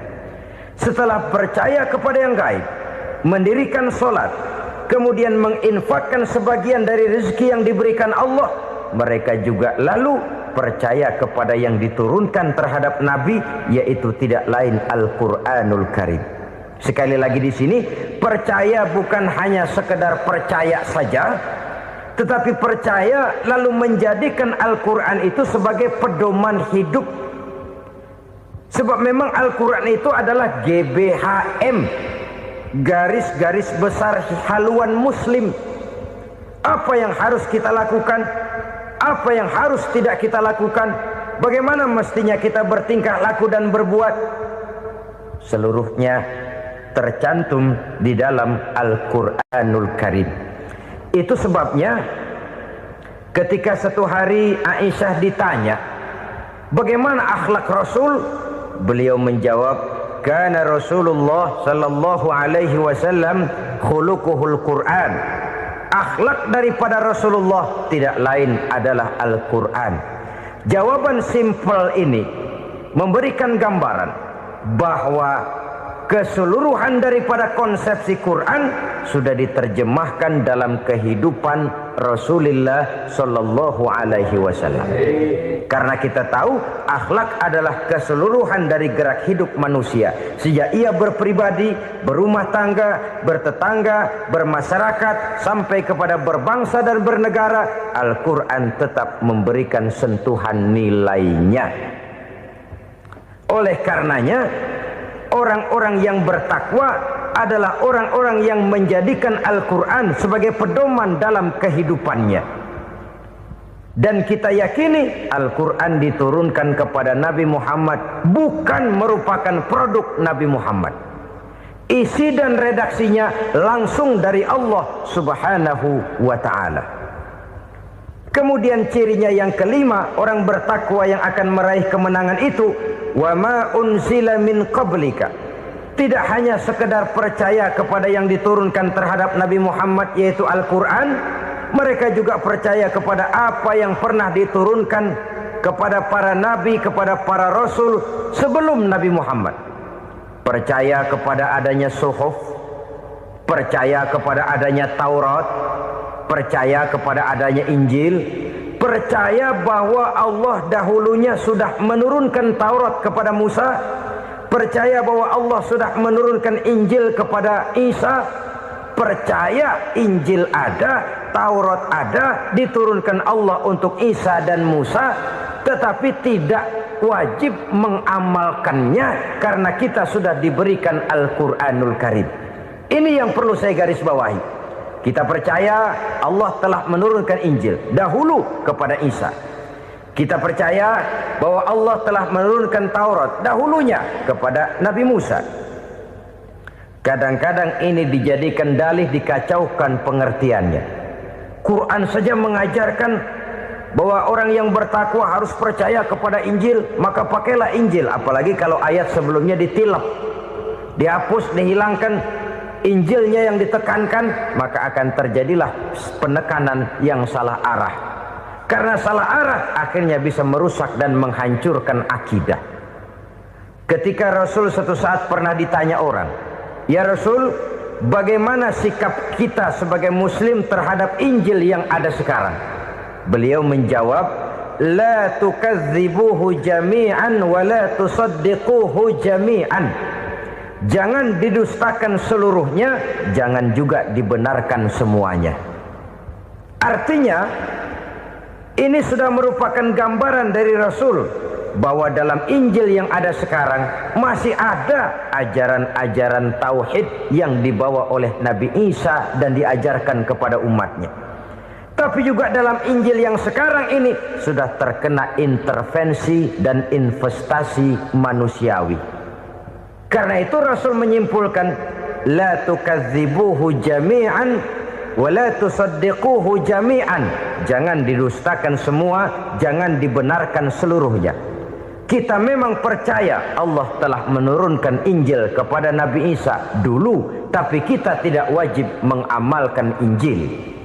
Kita percaya Allah telah menurunkan Taurat kepada Nabi Musa, tapi kita tidak wajib mengamalkan kitab ajaran Taurat. Yang wajib kita percayai dan kita amalkan hanyalah Al-Quranul Karim. Kenapa? Oleh karena baik yang ada di dalam Taurat, baik yang ada di dalam Injil, tentu tercakup di dalam Al-Quran sebagai kitab terakhir yang diturunkan oleh Allah Subhanahu wa ta'ala. Dan itu wajar. Kalau seorang pejabat mau mengeluarkan satu keputusan baru, tentu dia harus meninjau keputusan-keputusan lama. Andai kata dianggap tidak berlaku, dianggap tidak relevan lagi, maka keputusan-keputusan lama itu tentu sudah dianggap tidak berlaku. Sebagian daripada aturan-aturan dalam keputusan lama yang masih dianggap relevan tercantum dalam keputusan baru yang wajib diamalkan. Begitulah hubungannya antara Al-Quran, Taurat, Zabur, dan Injil. 4 kitab samawi yang diturunkan Allah masing-masing kepada Zabur untuk Nabi Daud, Taurat untuk Nabi Musa, dan Injil untuk Nabi Isa alaihi wassalatu wassalam. Ketiga-tiga kitab itu kita percayai adanya. Kita yakini Allah telah menurunkan Zabur, Taurat, dan Injil. tapi kita tidak wajib mengamalkannya. Yang wajib kita mengamalkannya sekarang ini tidak lain hanyalah Al-Quranul Karim saja, karena ia mencakup apa yang ada di dalam Zabur, apa yang ada di dalam Taurat, dan apa yang ada di dalam Injil. Keotentikannya bisa dipertanggungjawabkan. Ya, tapi kan Nabi Muhammad sudah mati 14 abad yang lalu, dan di zaman beliau Al-Quran kan belum dikodifikasikan, belum ditulis. Bagaimana keotentikannya bisa dipertanggungjawabkan? Mudah saja. Allah berjanji, inna nahnu nazzalna dzikra wa inna lahu lahafizun. Kami yang menurunkan Al-Quran dan kami yang akan menjaga dan memeliharanya. Allah turunkan Quran, Allah menjaganya. Bagaimana cara Allah menjaga Al-Quran itu? Banyaknya orang-orang yang hafaz Al-Quran. Hafaz Al-Quran 30 juz, 114 surah, 6.666 ayat. Sehingga jangankan satu kata, jangankan satu ayat, satu kalimat saja berubah sudah akan timbul reaksi dan mudah dimengerti. Kenapa? Banyak orang-orang yang hafaz Al-Quran. Sedangkan pada setiap akhir tahun biasanya malaikat Jibril selalu mengadakan checking terhadap ayat-ayat yang diturunkan pada waktu itu. Di zaman Nabi sendiri sudah ada usaha kodifikasi. Dan yang lebih luar biasa lagi, sampai hari ini tidak seorang pun mampu membuat satu ayat saja semacam Al-Quran. Ke bahasa manapun dia diterjemahkan, naskah aslinya tetap ikut. Rujukan dasarnya tetap ada. Berdasarkan itu, maka tidak mungkin terjadi penyelewengan terhadap atau pemalsuan terhadap ayat-ayat Al-Quranul Karim. Kesuciannya, keotentikannya, kemurniannya bisa dipertanggungjawabkan. Ma'asyiral muslimin rahimakumullah. Oleh karenanya, konsepsi dasar daripada ajaran Islam ini memang tidak lain adalah Al-Quran dan Sunnah. Isi daripada agama Islam yang merupakan iman, Islam dan ihsan, konsepsi dasarnya tidak lain adalah Al-Quran dan Sunnah Rasulullah Sallallahu Alaihi Wasallam. Maka yang kita perlukan sekarang ini adalah terjemahan Al-Quran di dalam kehidupan kita. Dengan demikian, maka gaya kehidupan yang lebih Qurani itulah yang kita dambakan. Kita perlu memang terjemahan Quran dalam bahasa Inggris, dalam bahasa Belanda, dalam bahasa Jepang, tapi yang lebih kita perlukan adalah terjemahan Quran di dalam kehidupan kita. Konsekuen, tidak memanipulasi, ringan sama kita jinjing, berat sama kita pikul. Jangan kalau lempengan ayat Quran tuh kira-kira enak diamalin, keras teriakan kita. Giliran kira-kira ayat Quran itu mukul kepala kita sendiri, diam kita. Itu ciri yang pernah disindir Allah dalam awal-awal Baqarah juga itu. Ciri beragamanya orang yang munafik. Kullama adha'a lahum masyawfih, kata Allah. Wa iza azlama alaihim qamu. Apabila terang mereka jalan, apabila gelap mereka berhenti. Artinya, kalau kira-kira di Islam nguntungin, rame-rame pada teriak Islam. Tapi ketika diminta untuk berjuang, ketika dituntut untuk berkorban, rame-rame mengundurkan diri. Nasib agama tidak ubahnya seperti daun pisang yang dikait orang di tepi jalan lantaran tak berpayung di ketika hari hujan. Manakala hujan usailah sudah, daun itu pun dicampakkan di tepi jalan, diinjak pula orang nan lalu. Artinya orang menjadikan agama cuma sebagai lipstick, decoration only, tidak konsekuen. Hanya pada saat-saat kelihatannya Islam membawa keuntungan, rame-rame orang teriak-teriak tentang Islam. Tapi jikalau diminta berjuang, jikalau dituntut untuk berkorban, biasanya rame-rame juga mengundurkan diri. Jangan heran kalau mayoritas hitungan kita, tapi minoritas peranan kita. Kuantitas kita dalam jumlah, tapi dalam kualitas kita lebih sering jadi penonton daripada jadi pemain. Padahal itu sangat tidak boleh terjadi. Umat Islam di Indonesia harus bangkit. Umat Islam di Indonesia harus sadar akan keberadaannya.